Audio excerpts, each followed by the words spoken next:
when it comes to how an individual is affected over time, this is really important to understand in roads policing. The fact that over half of officers in the Job the Life survey in 2018 reported that they didn't have time to process an incident before moving on to the next job demonstrates that there is a real impact that is growing with the repeated exposure. And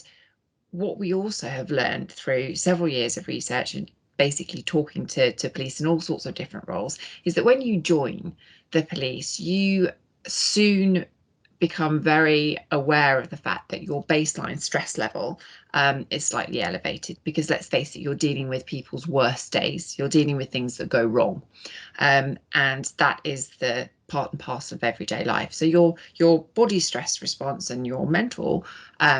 cognitive stress response is going to be working at a higher level. So it's really important that we reset that stress response back down to some sort of baseline level that we can operate from healthily and happily.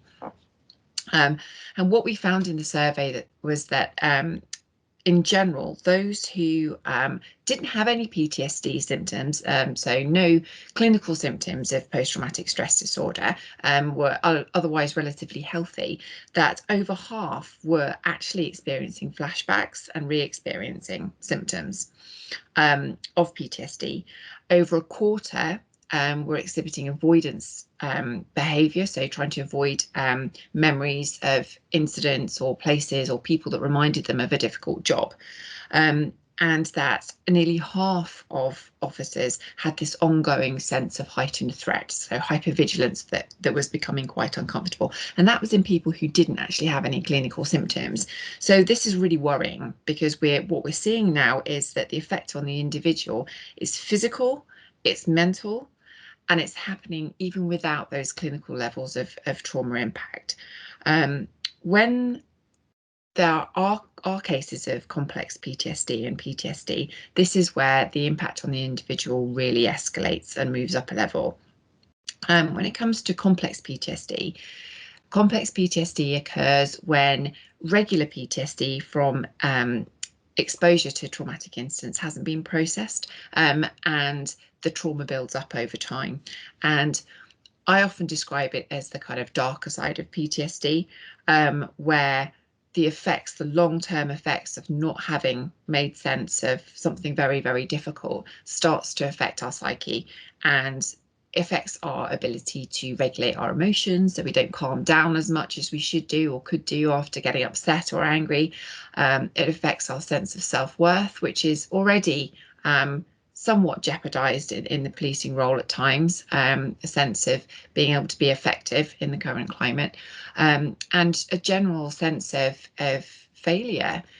in many people.